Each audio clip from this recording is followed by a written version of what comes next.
Hi there. In this video we will be taking a look at this digital thread depth gauge from Ultimate Speed with a 3-year warranty. What you could do this in 3 years, I don't know. In theory it's decently accurate for tires, plus minus 0.1 millimeters. For a tire that's way more than enough, and it can go from 0, I hope you don't measure 0 on your tires unless they are intentionally slicks, to 25.4 millimeters, so from 0 to 1 inch basically. Handy shape, yeah, and it displays directly the value. You don't need to read it from some scale, you just see it and there's that. And you can change from inch to millimeter, and you can zero it out if something is wrong and it needs zeroing. Some info in here, basically the same thing. It works with a single LR44 1.5 volt battery. Presumably it should last a lot over the years. Battery is included in the packaging, and let's open it up and take a look at the tool.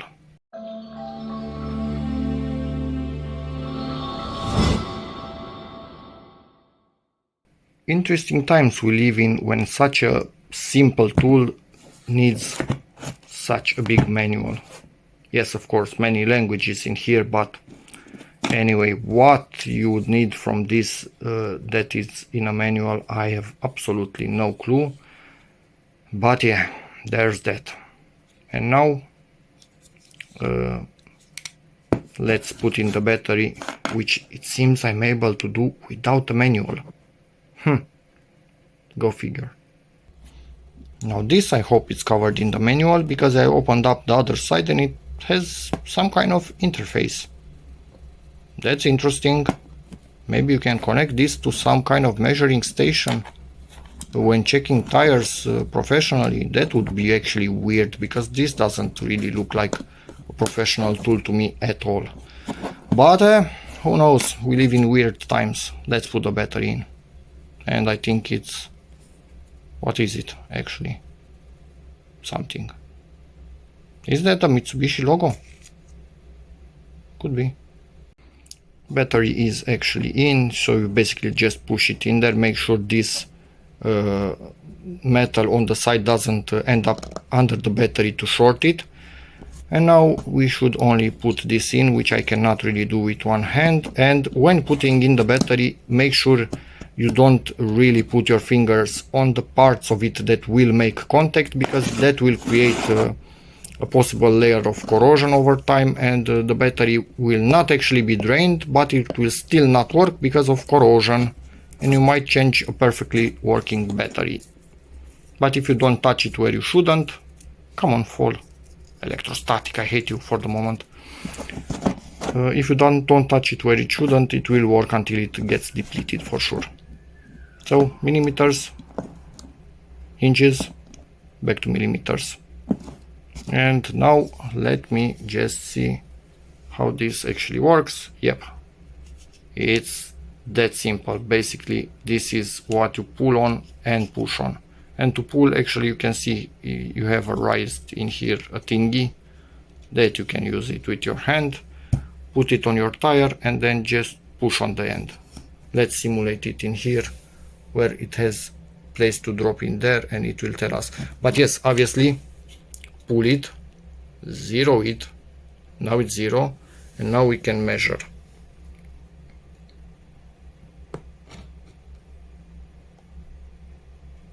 So this is the height of this particular book, almost 10 millimeters. If this were a tire, that would be the tread height. Doesn't really get simpler than that, and I think I will keep it like this when it's locked. Let's see if I actually pull it all the way. It will be 0. Yep, it will be 0, so it's not losing by itself its measurement. But overall it's absolutely plastic, only this pin is metal, rest of it plastic, so I don't think it's for professional use whatsoever. Let's read the manual if it says anything about that. As expected, 0 about that port, so it might be for programming when it's built, but then again, Why isn't it programmed before? Oh, wait a second, maybe they actually do some adjusting to have this thing perfectly flat with the plastic, and they do the adjustment through software. That would be actually weird, but I don't know, they do something that they have that port in there. Otherwise it would simply not be present, and it's not in the manual anything about it, so it's not for the user. Yeah, switching on off, well, it's an on off button. What could it do? Zeroing, same, inch, millimeters, same, quite clear. But I show manuals, so let's show manuals. DC voltage, yep, it's a battery. They kind of tend to be DC. Man, this is a big manual for not too much info, honestly. Did somebody want to have a big manual just to make the box of the product seem heavier? Because the text in here is huge, which for many people is a really good thing. Even for my father, for example, at a certain age you kind of like things to have a big text on them, but yeah, yeah, electrostatic discharge could result in malfunction, so don't discharge on it electrostatically. Man, this is a long manual, but I show manuals on this channel in case people don't have them and are unable to find them online anymore after a few years from a certain product. Yep, whew, that was loud. Anyway, and yes, you could use something like this thing that has, I don't know, I think it's older than me. Wait a second, it's older than me for sure. Maybe almost as old as my father. So you kind of are able to see the depth of the tires. That was almost falling off, it just needs to be a tiny bit loose. With this at the end, which is basically kind of the same thing as this. But the problem is that this is kind of narrow. So you need to be a bit careful, and this is a bit harder to read. Yes, I have the electronic variant of this, and I will show that in a moment, and we will go comparing this to my electronic version of this. So there are tools that you can use that you might have around the house to do this, what this does, but it was cheap enough that I said, hey, why not buy it? Why not have it around? And I will check the tires every year before changing from summer to winter and winter to summer. Let's take a random tire from my wife's car with this first, which, you see this? And it's a different brand, actually, it's Vorel or something like that. Okay, this is identical. That's actually really weird.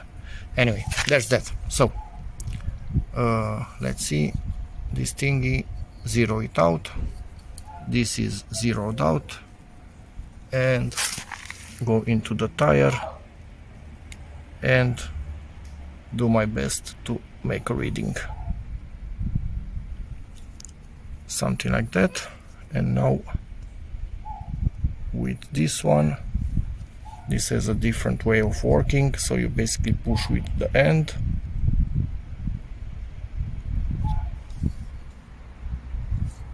Nowhere near.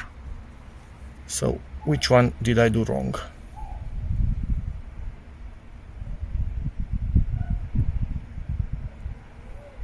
Okay, this is actually weird. Maybe this wasn't at the end. Oh, this wasn't at the end.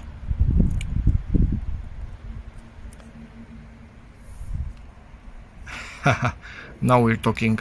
So it's a bit trickier with this one, but also I'm doing all of this with my left hand, so you could also go the other way, I think.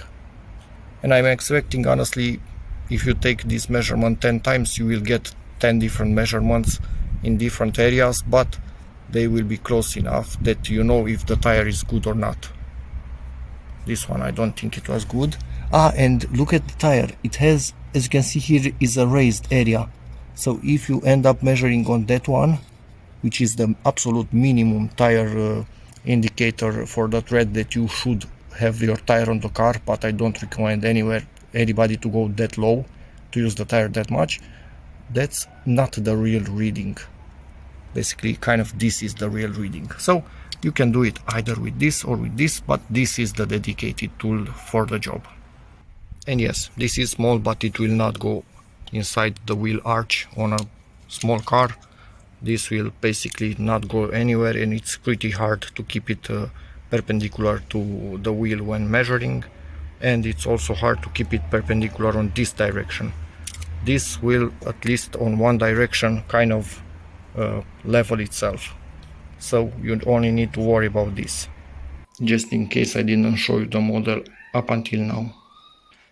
And yeah, just want to point out, in case you think you have uneven wear on your tires on your car, measure from the width of the tire, measure in a few areas to see what values you actually get. I think ideally is to measure in the middle, but there are so many cars that wear the tires a bit unevenly on the inside or the outside, for example.